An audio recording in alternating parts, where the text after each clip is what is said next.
It's my pleasure to introduce Julia Lyon to us, to our crowd here today. I didn't know Julia that well, but I was familiar with her work when I opened up the Tribune last December, and we saw this series, and I was just really impressed that a local newspaper would make the effort to have an international-based story. I'm always looking for those kinds of things in our media, and I was really impressed about the story. Julia received a grant from the International Reporting Projects, which helps journalists around the country do international reporting. I hope some of our students here may eventually in their careers might take some opportunities to do that kind of international reporting. Let me just read a little bit about her. Julia Lyon covers social services at the Salt Lake Tribune, where she has written about poverty issues ranging from hunger to homelessness. Over the past year, Lyon became the paper's lead refugee reporter and began to explore the huge challenges facing Salt Lake City's newest arrivals from Africa, Iraq, and Burma. Previously a reporter at the Bulletin in Bend, Oregon, where she began her journalism career in the farm fields of Jefferson County. She learned to appreciate how a town's love for basketball could transcend race and socioeconomic, and how a proposed power plant could divide a community. In both Bend and Salt Lake City, Lyon covered K-12 educational issues, including charter schools and No Child Left Behind. Prior to her newspaper career, she worked as a dance critic for CitySearch.com in New York City. She's a graduate of Columbia's journalism school, very well-respected journalism program, and Columbia College. Lyon and her husband live in Salt Lake City, Utah. Please join me in welcoming Julia Lyon.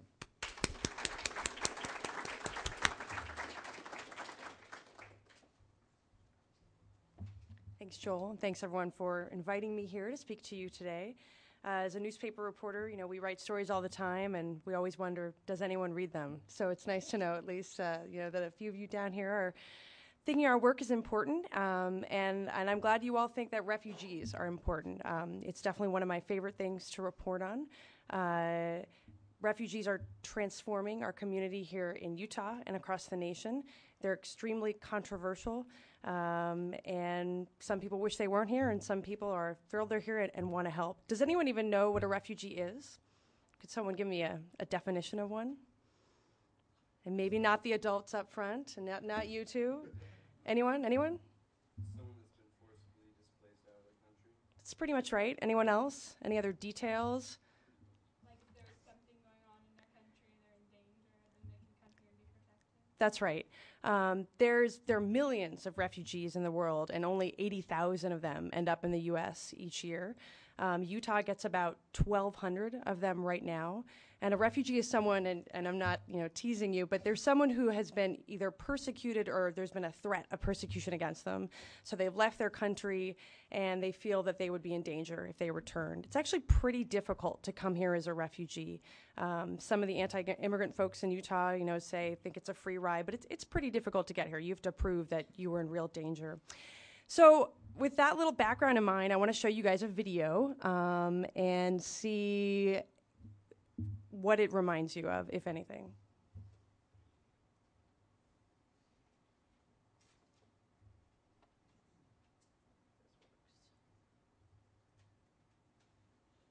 And this may take a second to load. Let's see. Here we go.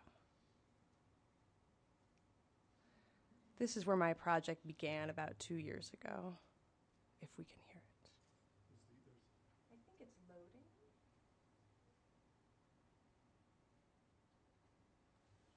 Maybe.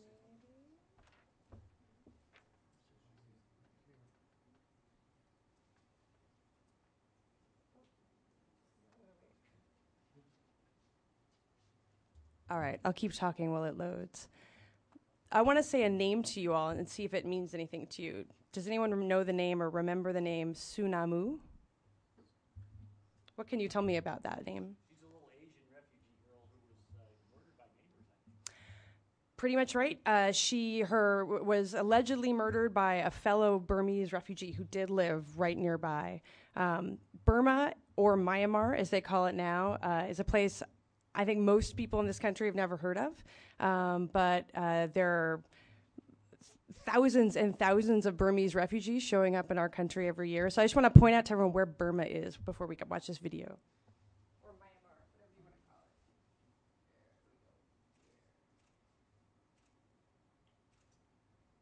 Let's try this again. Oh, oop. Okay.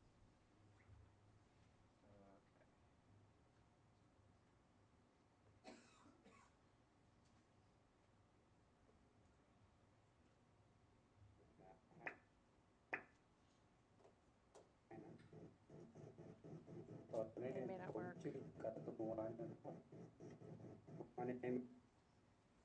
not try this. I think it's not going to work. That's from my project that unfortunately we're not able to show you. If you go to and I'll give you all the website for this at the end of the presentation, we have a multimedia that has the family and various portraits of the family talking about this loss. And what happened about 2 years ago, as this gentleman in the front row said, a 7-year-old girl disappeared.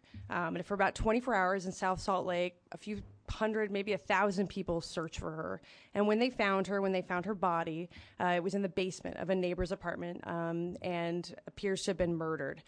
This is 2 years ago, almost exactly to the date. It was March 31st. And unfortunately, that case has not yet moved forward.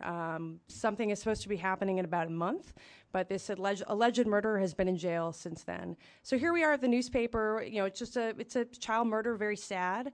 But we do report on those things all the time. What was different was that this little girl was from a country almost none of us knew anything about. And we started getting emails from people about the refugees and saying, do you know how badly these people are living and how difficult their lives are? Do you know where they came from? And we didn't really know much about them at all. And so when an opportunity came, as your professor mentioned to you, for us to get some money to go abroad, we said, why don't we find out where this girl is from, where this alleged murderer is from, why the heck are they even here in Utah? And so that's where this story really begins, is with us getting some money, which is really unusual for a small paper like our paper in Utah, but saying we're going to go abroad and we're going to find out where these people are from and why it even matters that they're here, why it even matters that this little girl died. What can it tell us about our society? Burma is literally on the other side of the world. I can tell you it's an exact 13-hour time difference from here, which was very difficult in communicating with my husband for the time I was over there. And I was actually on the Thai-Burma border. So here, right here on the west of Thailand.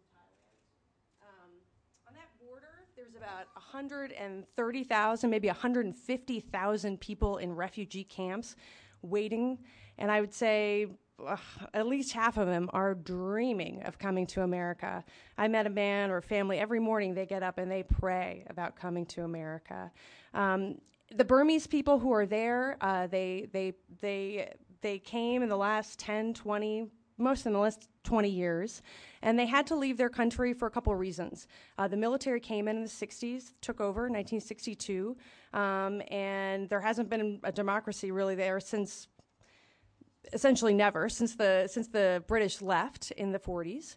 And people there have just felt oppressed. And in 1988, there was a huge protest, and many of the people who ended up in these camps in Thailand and ended up in Thailand participated in these protests, and thousands of them died, and thousands of them were jailed.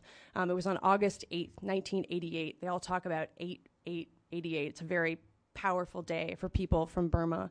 And their protest was squashed by the military. And so that's many of them over the border into Thailand, where they have been waiting for some sort of help for decades. Others who didn't even participate in the protests are just farmers who the military has been trying to kick off their land. Maybe they need their land for a hydroelectric dam. Maybe they don't want, there are lots of different ethnic groups in Burma. Maybe they don't want those Burmese groups to have any power. So they've been pushing all these groups west into these refugee camps. And that's where this little girl, Sunamu, lived with her family. She was born in a refugee camp. She didn't know anything else other than a refugee camp, other than Salt Lake City, Utah, where she died. So in her 7 years, this was her chance for escape, and she'd only been here about 8 months when her life ended. Let me get to my notes for a second. When Sunamu's family showed up here, she had an experience that, through our reporting, we've learned is really common for refugees. They got here and they pretty much were forgotten about. There is a system that's supposed to help people when they get here, but particularly 2 years ago when Sunamu's family came here, it was underfunded, understaffed, and they had someone who was called a caseworker, who's kind of like their mentor, who's supposed to help them in America. And their caseworker was was constantly telling them, "Oh, I'll help you. I'll help you later. I'll come back in a couple days." They called him Mr. Tomorrow. It was a big joke because they just thought this guy's never going to help us.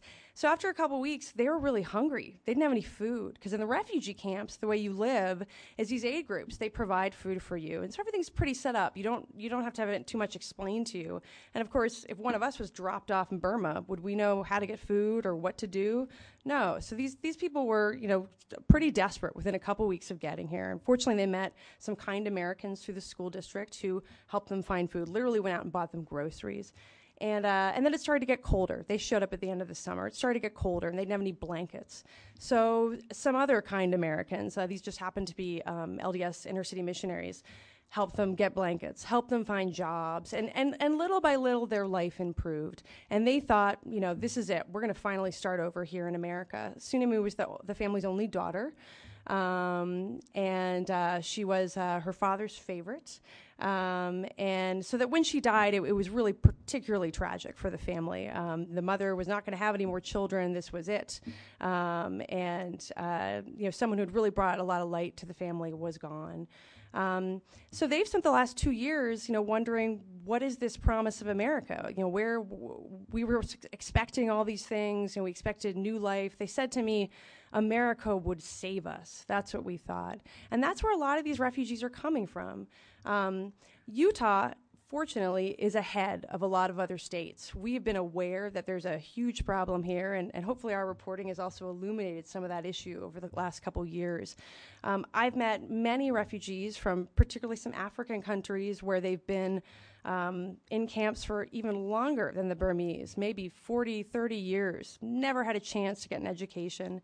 And the way the U.S. refugee system works is they come here and they're really expected to get to work immediately and take care of yourself and no financial assistance. And I think for you as students, it's a great question for you, as you move into adulthood to think about, who should come to this country? Who should we bring to this country? What money should we pay for it? And there's arguments for both sides. There are a lot of people who were born in this country who are struggling right now, but obviously the people in the camps that I visited are really struggling too. And as America, we see ourselves as the leader in democracy and human rights. So it's just a great question to ask yourselves. And I know some of you are doing international projects. Why do we help these people, and should we help them? And of course, the fundamental question is, can we help everybody? And I think mathematically the answer is unfortunately no. And that was something that was enlightening for me over there. It was, it's heartbreaking to be in these camps. So many people could use so much help, and even I can't, I couldn't help them all. Back to where I was in the camps on the border there in Thailand, there's, as I said, about 130,000 people in those camps, but there's also people just living illegally in Thailand itself, similar to our situation in this country with illegal immigrants. Again, it was very interesting for me to get a real understanding of how desperate some of these people were in Burma, and how, though they lived illegally in Thailand, it was better than how they had lived before. I met families who were living at the dump near the town where I was in Thailand, and the parents were picking through the trash in the dump and then recycling that and making money. That's how they were making their money. And for them, that was a better life than what they had lived, the way they had lived in Burma. So, I think as Americans, we can't even imagine, what that must be like. But they were willing to risk being sent back, sent to jail, and pick through the trash every day because that was better for their children than the way they had lived in Burma. Let me show you all. I have pictures, which I think will work. Let me show you some of those before I just keep going on. Hold on for a second.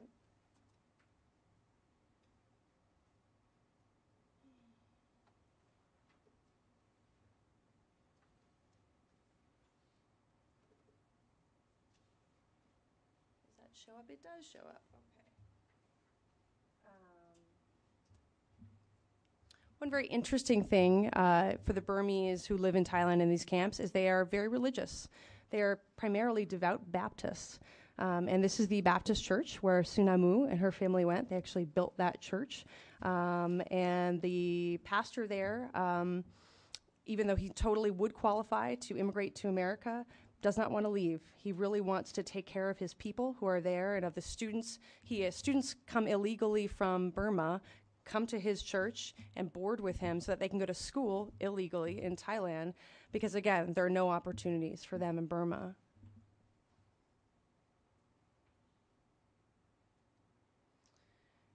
One thing I could not get over was the connection between this refugee camp and Utah. Obviously, like I told you, Sunamu, this little girl, had only lived here for 8 months. And her death caused many Utahns and Americans to give money to the family here in Utah. And that family just really didn't feel comfortable taking the money. They felt it was, you guys know, you knew the expression blood money. They didn't want money for their daughter's death. So they sent it to their church back in Thailand, which we had known but didn't really know what that meant. And when I got there, I found out they had bought an amazing speaker system for their church, which, as you can imagine, would be very expensive for them to buy there. And just, it was a very musical church, and just meant a lot to them. So they had honored, this is the name of the little girl who died. The speakers had names all over them.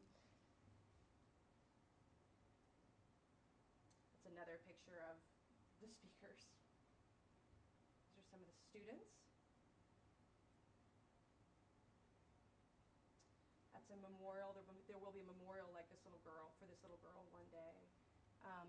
What I discovered, again, is, I think we think all these places are so far away, and after Sunamu died, people in the camp knew within, I would guess, 24 hours. And the reason for that is cell phones. They all have cell phones, not computers. They don't really have internet access.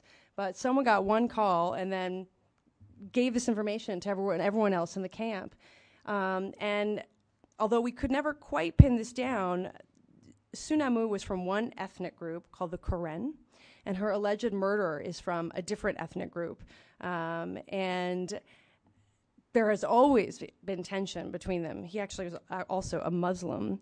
And it's our belief that because of this death, there was increased tension between these two groups temporarily, possibly even fighting, and just an incredible example of how these places seem so far away, and yet this little girl's death had just had a horrible, horrible impact for the people there.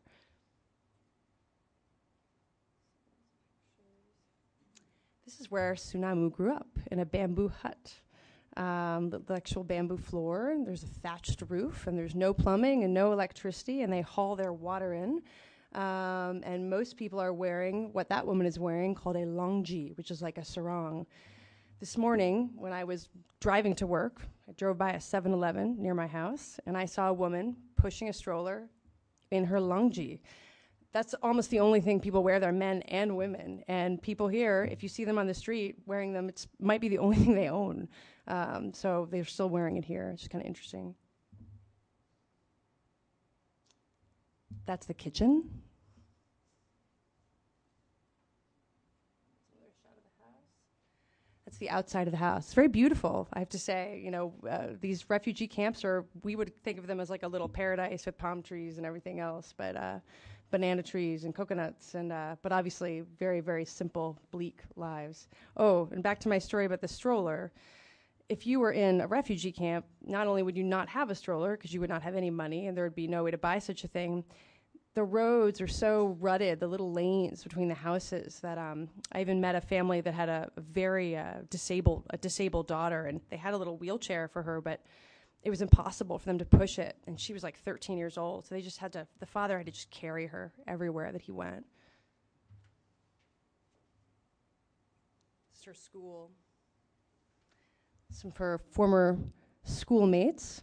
They're all carrying these little bags, which also, again, if you see Karen people in Utah, they will all often have their little shoulder bags, men and women. They all make them themselves.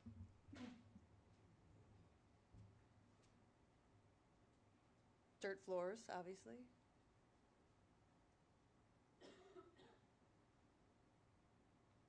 Interesting enough, in these camps, they learn English, Burmese, and Karen. And here they're looking at the word oklak. What else are they looking at? May. I think in banana, which I think is actually spelled incorrectly. And I did not correct the teacher. I felt bad. More boys in her class. This is is actually the pastor's wife, who is, again, the pastor where the money was sent. And this is one of Sunemu's very good friends, who she played jump rope with and hung out, when she would have been about 5 when she left the camp. But I found this little girl, and I asked her what she thought about coming to America. And she said to me, I don't want to come because I'm afraid I could die. So, that's the impression that this death that, most people in Utah have probably forgotten. That's the impression that it's left on those people there in this camp. This is a Burmese snack that Sunemu liked to eat. It's dried plums, I think.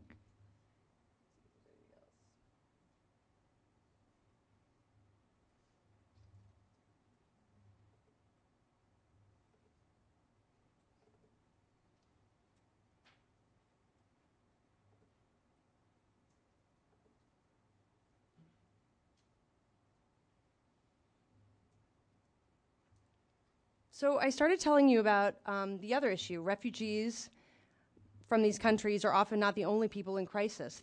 This is an example of a little boy. Posisi is his name. He's about 5, but he's like this tall, in part because people are shorter there, but mainly in part probably from malnutrition. Almost all the children I met were under height, underweight, small. And this kid was living at an orphanage that had about 50 kids from all different ethnic groups in Burma, but this is in Thailand.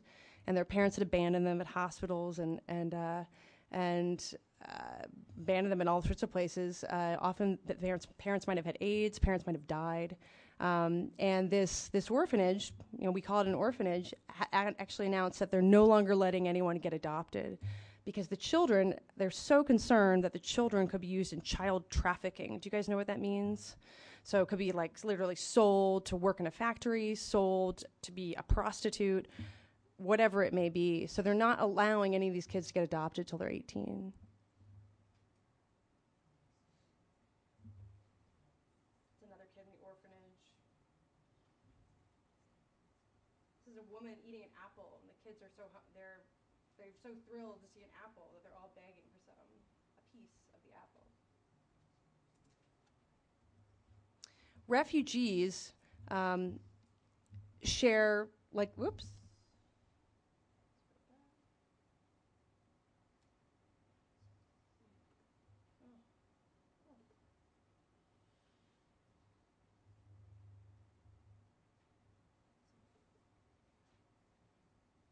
So refugees in Thailand, as well as illegal immigrants in Thailand, have a bizarre, you saw the baby, that's what I was trying to show you, all share a bizarre phenomenon. They don't really have any citizenship. That little baby was 2 hours old, didn't have a name yet, but also didn't have a country.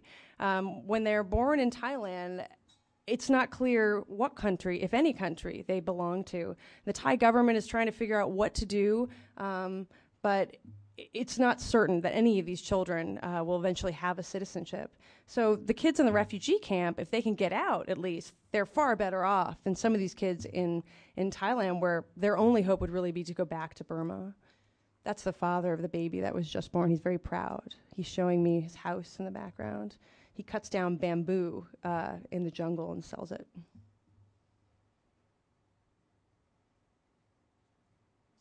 This is the orphanage again. That's kids playing on rice stacks. He's blind in one eye, obviously.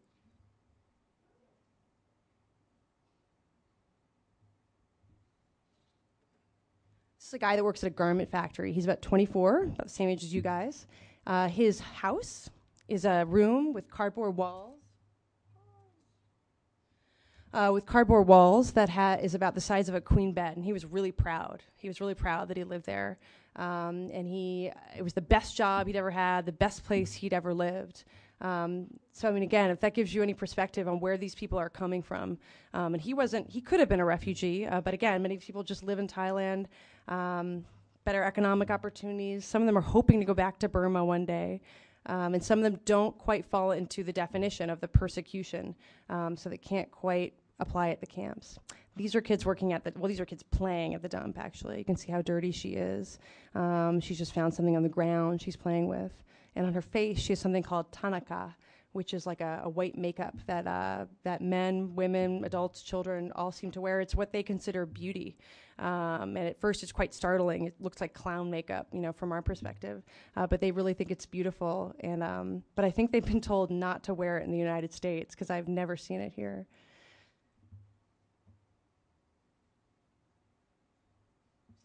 And here they are playing again at the dump.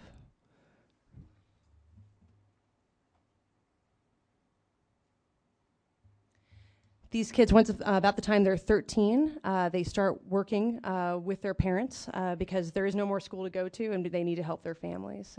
And so I'm guessing he's just about that age. He looks middle school age to me.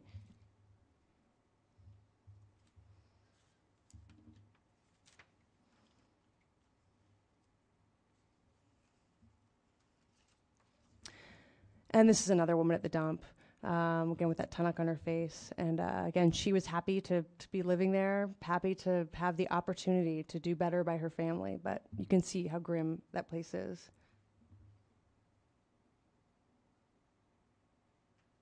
This is a 60-year-old grandmother who asked her 9-year-old daughter to leave school to take care of her, which the daughter did, or granddaughter did. And the granddaughter's in the background.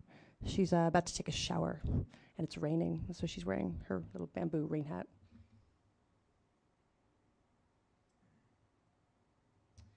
And this takes us back to the camps. This is Mela. This is the biggest camp on the Thai-Burma border. It has about 50,000 people in it. It's been there so long. It was built temporarily back in the late 80s, I think, that now the houses are falling apart and they have to rebuild the houses. And all these aid groups are realizing, what have we done? We've got all these people living on the border. There aren't very many jobs here, so they're completely dependent on international aid. And that's actually an issue internationally now that aid groups are trying to figure out what to do. Refugee camps kind of trap people. And like I said, if there are many, many millions of them, the U.S. is taking 80,000 each year. We take the biggest number of any country. Most of these people aren't going anywhere. So what happens? Do they rely on the U.S. government or and other governments that are assisting them forever? Again, it's an interesting question for you all to ask yourselves. Whose responsibility is it to help these people? I don't have the answer to that. But people have been helping them for about 30 years. Do we just stop helping them? Do we let them go? Do we make them go back to Burma? Thailand would like to make them go back to Burma. Thailand does not want these people there, sees them as a drain on their economy. It's a safety issue. These camps sometimes get bombed. In fact, only after I came back did I find out that someone in Burma had threatened to bomb this camp while I was there. They did not because of me, but because of the people there. Fortunately, that did not happen. And I mentioned to you the man who prays every day to come to America. Here he is, and he was showing me where he would pray. There's no furniture in his house. Part of that is cultural. They really are happy to sit on the floor, and they sleep on mats on the floor. It's what they consider comfortable. But obviously a larger problem is they have no money at all. And I thought you guys would get a kick out of this. One of the things in these camps, the aid groups have bulletin boards where they educate you about life in your new country where you will live. And can anyone guess what this is supposed to, what's the message in this? You got it. No polygamy. And that's just because in some of these ethnic groups, that is acceptable. In fact, I definitely met a man at the camp who had at least 5 or 6 wives.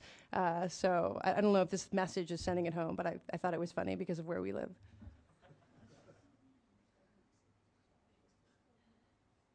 Laundry.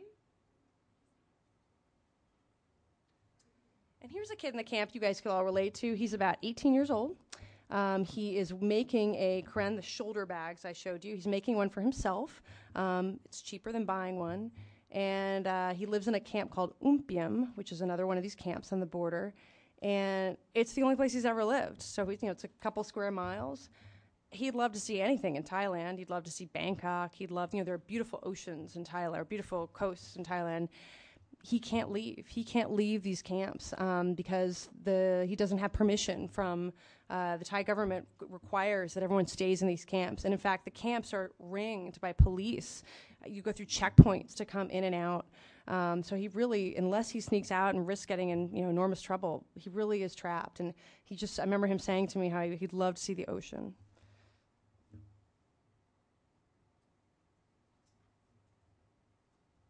And this is the outside of that camp, which is kind of an interesting shot. You've got monks, you've got Thai soldiers, you've got Karen people in their sarongs, their lungji. You've got lots of different cultures going on here. I mentioned the Baptists. That was the other thing about these camps. They have many, many different religions. That guy on the outside, he's waiting for a bus, as am I, that will take me back to a town. But most of these people don't go anywhere. The soldiers are guarding, yes, they are guarding the camp. And these are people who are about to come to the United States. They're actually waiting for some medical appointments. And I think what's interesting about this picture, as my editor kept pointing out, is how skinny this baby is, the legs. And those women, I think, are not too happy I'm taking their picture.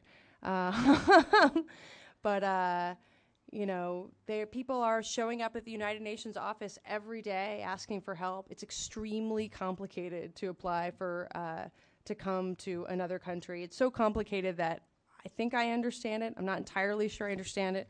Actually have a little... The UN has gotten together with it's 4 agencies that deal with all the paperwork. And they made this little fan you could fan yourself with, and it's supposed to show you in 2 different languages the 4 different agencies that you're supposed to figure out who to apply for to get to the United States. And let me tell you, they did not understand it, and I mean, I barely understand it. It's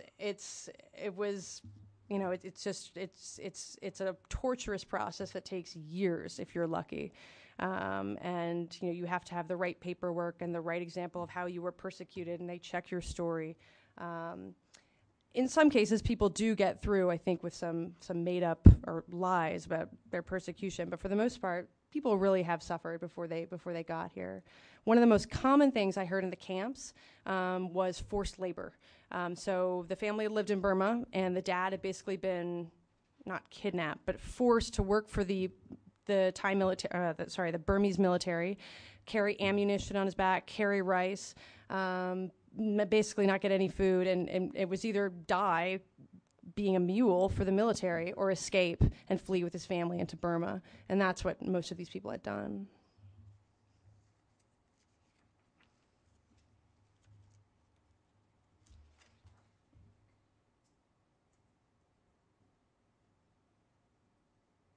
Another house.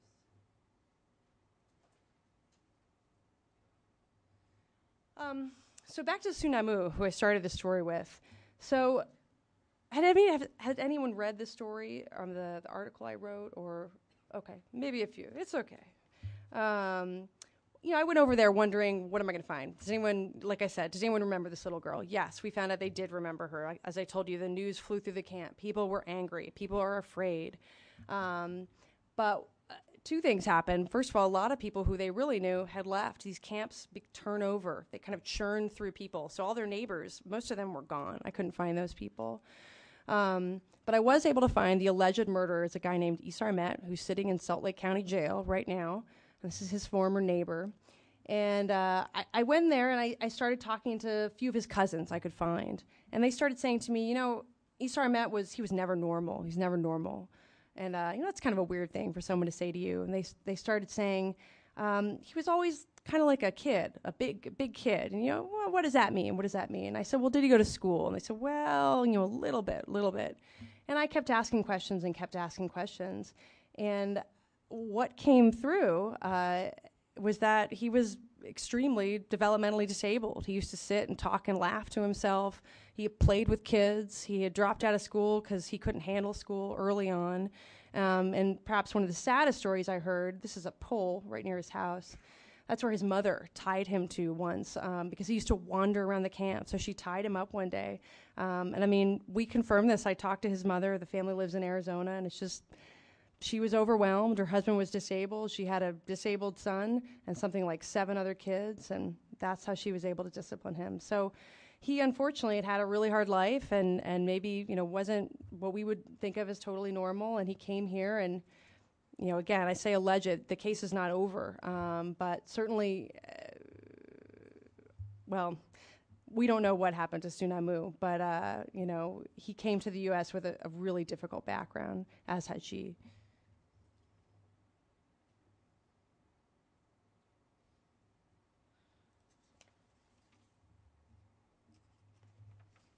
Why don't I stop for a second? Does anyone have any questions, since I keep rambling?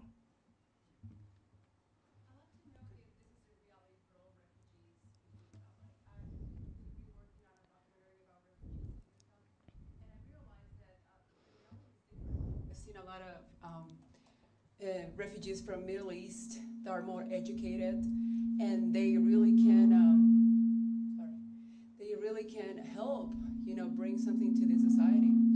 That's a great point. I've been focusing on the Burmese, but yes, where a refugee comes from, what their educational background is, if they had any financial, wealth with them that they could bring with them, completely affects their life in Utah, how difficult it will be for them to integrate, how difficult it will be for them to get a job. However, the Iraqis are the best example, and I don't know if that's who you're referring to. I've met many Iraqis, and they're some of the most frustrated people I have met because they have the education. Most of them were middle class, if not higher. They lost everything. They came here. They cannot get a job. I met a man, for example, who was a dentist, extremely qualified, had been a professor, and came here and told he wasn't even qualified to be a dental hygienist, would have to completely start over. He was about maybe 55, and he was unbelievably frustrated and finally left Utah and went to Jordan and got a job. And we've tracked at least about a dozen people who have done that. And the U.S. is very much aware that this is an issue and is trying to work on it, but there have been no instant solutions. Utah, again, however, is trying to find solutions and is working with the University of Utah to try to help these people get jobs, use their degrees faster. Yes? Why do you think they haven't been able to get jobs, even though they're so qualified? A couple of reasons. One, the economy. Oh, the question is, why haven't they been able to get jobs, even if they're qualified? One is the economy, right? Lots of people who have many wonderful degrees cannot get work right now. But number two, language could be an issue. Unless their English is very good, they might not be able to. They might not be offered the jobs that a native English speaker might have. But number three, more importantly, their degrees and their licenses and any kind of certifications are not recognized. So it's as if they have nothing. And it depends on the field. It can depend on the field. But many of them, they either have to start over or go through a long process of getting those degrees or licenses recognized. And you had a follow-up question in the back in the pink. It's just that there's so many questions in this topic, but there's a lot of questions. Do you think that they actually have a safety net here once they arrive to the United States? Because one thing that I've No. realized is that, they don't have enough funding. No. Resettlement agencies don't have enough funding. People from Africa, they are illiterate, and they need to learn how to speak English. I've seen a lot of teenagers just being recruited by gangs, and there's a lot of issues. And how can the community help? I think the best thing you all could do, if you really want to help, is volunteer. And there are groups. If you just go to the Utah State Refugee Office, which you can Google, I don't know the exact address. They need people to mentor families. But I warn you, that's not necessarily 30 minutes a week. There are families that they need, and I don't mean this in a negative sense, but they need their hand held. They need to have things explained to them. One of the stories when we first started reporting on refugees 2 years ago, and I've experienced this myself, is you go to a refugee's home, they cannot read, in any language maybe, if certainly not in English, and they have a stack of papers, and they say, what is this? And it's everything from the food stamp form they need to fill out, the public housing form they need to fill out. Maybe they're about to get evicted. Maybe it's something about a medical problem that they don't understand.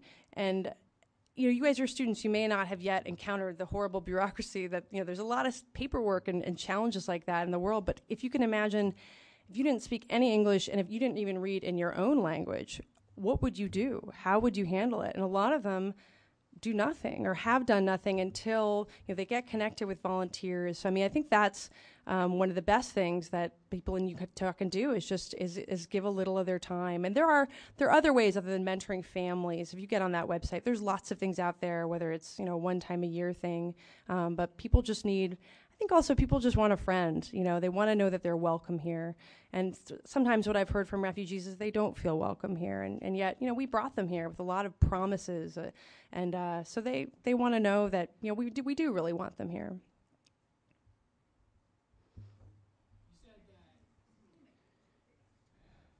You said that every year 80,000 refugees are allowed into the United States. Yes. Who decides which ones come to Utah, and how is that determined? It's a complicated process. It involves, first of all, the bigger question is who comes to the United States, right? Which groups? And part of that is through a United Nations High Commissioner of Refugees recommendation to the State Department. And each year the State Department says, okay, these are the countries that are our priorities, and this is who we're going to bring in sort of large lump numbers. And those decisions come down to everything from safety, politics, you know, where do we want stability in the world? Where are our friendships? You know, those are the things people will say to you publicly. I think there may be other behind-the-scenes things going on, such as religion. The Burmese are primarily Christian. You know, does that play a role? Perhaps, and why they're being brought here. You know, they're depending on who you talk to, there are different answers about why we bring people here. And then the way they come to Utah just comes down to we're getting like a smaller version of what the nation is getting. So, for example, right now the nation has primarily been getting people from Iraq, people from Burma, and from Bhutan.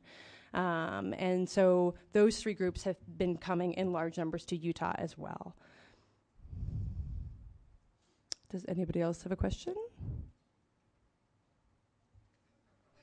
Hi, I'm studying print journalism, and I wondered, as a journalist over in Burma, in a different country, how did they treat you there, and who was it that took you around, and were there any restrictions to information? It's a great question. I was actually really in Thailand. I was on the Thai-Burma border, and I chose not to go to Burma at all, in part because the camps I was visiting were in Thailand, but also because I had been warned it would be quite unsafe for me as a journalist to go to Burma. So this, I should have said this earlier, this is the most difficult reporting story I have ever done in my entire life. I think I'm still recovering from it about 4 months later. I went over there entirely on my own with absolutely no assistance. What had happened sometime last year, there's an English language newspaper in Thailand called the Bangkok Post. And a reporter for that paper wrote about the refugee camps, which angered the Thai government so much, they announced no more reporters into the camps. Now, had I been from CNN, I have to wonder if I somehow might have been given permission. But, you know, the Salt Lake Tribune, they don't know where Utah is. They don't know who we are. So I applied through the Thai government and was denied permission. I asked assistance from every single international group you can think of, the United Nations, the various other refugee resettlement groups. No one could help me. So I showed up in this town on the border on a Friday night with no idea how I was going to get into the camps. And I went to a restaurant where there were lots of actual volunteers. This is a town, if you all are ever interested in volunteering in these camps or around these camps, there's a town called Mesat where there are many American volunteers. And I knew if I walked in there that I might be able to get some help. So I walked into this restaurant and met a bunch of them, as well as some Burmese exiles, so illegal immigrants who were now living in Thailand. And of course, once I started asking enough questions, they all said, well, we have friends in the camp. You know, we know how to get you in. And that is indeed what happened, is that I essentially had to, through these relationships that I built up, go into an unmanned gate into the camp, which, you know, technically I was not supposed to be there. However, I was very much forthcoming at all times about who I was, if anyone asked. As a reporter, you really cannot lie and deny what you were doing there. So I was very forthright about what I was doing, and the people were happy to have me there. They were happy to talk to me, happy to talk about this little girl who had died and their memories of her and the alleged murderer and what his life had been like. So it worked out. My guide, funnily enough, was named Comet, like C-O-M-E-T, in the camp. And Comment 9 out email, because he has some access to email in the camp. But it really was difficult, very stressful, very nerve-wracking. And I had to every day I took a little local bus with all the villagers in their local dress, and somehow never got, it all worked out, amazingly enough. My wife and I are LDS inner-city missionaries working with African refugees. Okay, so you know all about this. If I could just offer one observation, it's that we found in working with the African refugees over the last year, it's that they're all different. Yes. We tend in this country to think of people, especially in the third world, as kind of the faceless masses, but that's just not the case. That's a really great point. Each family is different, their background, their circumstances, their values, their personalities, their education. A lot of illiterate, subsistence farmers, but we're familiar with another family where the husband's a medical doctor over there. His English has gotten to be pretty good. He doesn't have the credentials, as you say, to practice Challenge, here. yeah. Just recently has tried to get into a local well-known university and has been turned down because he can't get his transcripts out of Africa. So it's just one thing after another. Yeah. Each case is very different, and you really have to approach people from where they are now. And really, it's been a great experience to get familiar with people and learn to appreciate people for what great, just like anybody else, what great character they have. And that's a really great what point. friendship they bring to you. When we write about refugees, we typically we get comments on our website, and often people, they think we're talking about illegal Mexicans. I mean, so many people, like you said, they lump the other into one massive idea. And, these people come from such different cultures, and like you said, even within one country could have very, very different experiences. So that's just a great point. Well, thank you all very much. The one thing I just want to say to you all, a bunch of you I know are international or in the international studies area. My best advice to you is to leave Utah, to go have new and different experiences and grow, and maybe come back here and use those, to add to your community and just explore the world. Good luck.